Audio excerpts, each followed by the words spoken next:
नमस्ते दोस्तों, आज हम सेकंड लेसन जो हमारी चित्रकला 12th क्लास है उसका सेकंड लेसन चैप्टर पढ़ेंगे। सेकंड लेसन जिसका नाम है Rajasthani school of painting, Rajasthani चित्रकला शैली, राजस्थानी स्कूल ऑफ पेंटिंग, जिसे हम राजस्थानी चित्रकला शैली भी कह सकते हैं। देखिए इसमें इम्पोर्टेंट लेसन है क्योंकि राजस्थान से रिलेटेड है, इसलिए इम्पोर्टेंट है। इसका प्रारंभिक परिचय के अंदर सबसे पहला जो क्वेश्चन बनेगा वो इसके टाइम पीरियड से रिलेटेड। हर स्कूल के अंदर, हर स्कूल पेंटिंग के अंदर पहला ही टाइम पीरियड उसका बनता है। क्वेश्चन 16 से 19वीं शताब्दी, इसका टाइम पीरियड क्या रहा? 16 से 19वीं शताब्दी। लगभग यही टाइम पीरियड हमारे मुगल का भी इसका यही टाइम पीरियड रहेगा। तो इसका जो टाइम पीरियड रहा वो 16 से 19वीं शताब्दी के मध्य रहा। वर्तमान राजस्थान और मध्य प्रदेश के कुछ क्षेत्र वो उस समय राजपूताना जो प्रदेश था उसमें माने जाते थे। दोनों वर्तमान राजस्थान और मध्य प्रदेश वाला कुछ क्षेत्र, उसमें हम कुछ क्षेत्रों में जहाँ पर चित्रकला व्याप्त थी, जहाँ पर चित्रकला पूर्ण कार्य किए गए, कुछ उन क्षेत्रों के बारे में हम इसमें आज अध्ययन करेंगे। जैसे मेवाड़, जो उदयपुर वाला क्षेत्र है, वो मेवाड़ शैली है, उदयपुर शैली। बूंदी कोटा जो हाड़ौती के अंदर आती है, बूंदी कोटा। जयपुर शैली, जिसको प्री आमेर शैली के बाद इसको जयपुर शैली कहा गया। बीकानेर शैली, किशनगढ़ शैली और जोधपुर शैली, जो ये मारवाड़ शैली के अंदर आती है। मालवा, और फिर उसके बाद मालवा शैली, जो अभी वर्तमान का जो मध्य प्रदेश के कुछ क्षेत्र हैं, बुंदेलखंड वगैरह, तो वहाँ पर ये मालवा शैली आती है।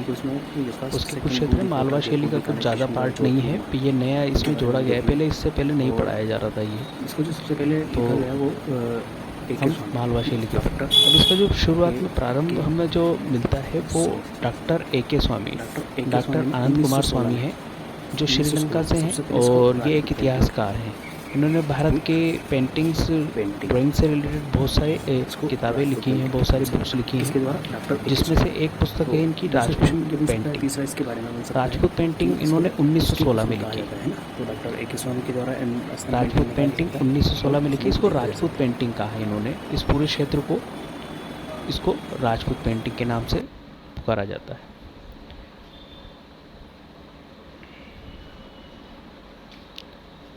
डॉक्टर आनंद कुमार स्वामी, जिन्होंने सबसे पहले इसको राजपूत पेंटिंग कहा, और राजपूत पेंटिंग का क्षेत्र क्या था? व्याप्त बड़ा है।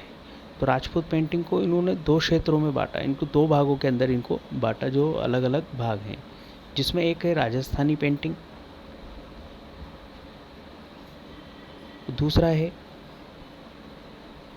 राजस्थानी पेंटिंग पहला है, दूसरा है पहाड़ी painting. First Rajasthani painting, second है पहाड़ी पेंटिंग। इन दो भागों के अंदर इसको बांटा गया। किसके द्वारा बांटा गया? डॉक्टर आनंद कुमार स्वामी। कब बांटा गया? 1916 में।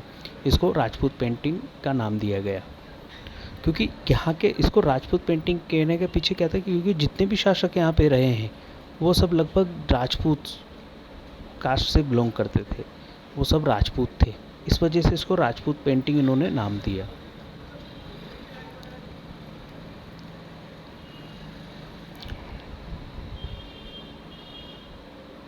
और ये मुग़लों से आने से पहले भी ये पेंटिंग चल रही थी, क्योंकि मुग़लों का आगमन हुआ लगभग 1526 में, और ये पेंटिंग्स जो राजपूतों का शासन रहा वो उससे पहले से यहाँ पे था। तो इस वजह से यहाँ पर जो पेंटिंग्स है वो उससे पहले चल रही थी।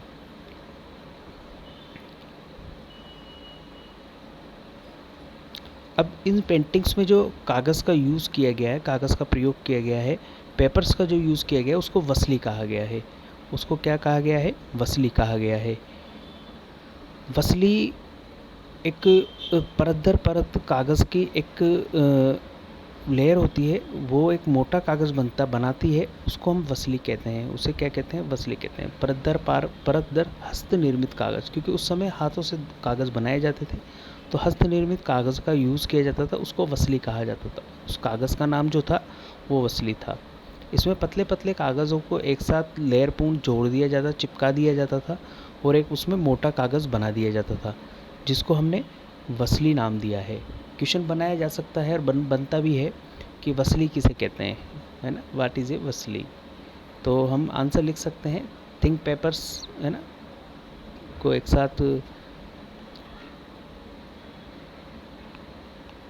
है ना, पतले पतले कागज़ों को एक साथ चिपकाकर एक मोटा कागज़ बना दिया जाता है, उसको वसली नाम दिया गया है।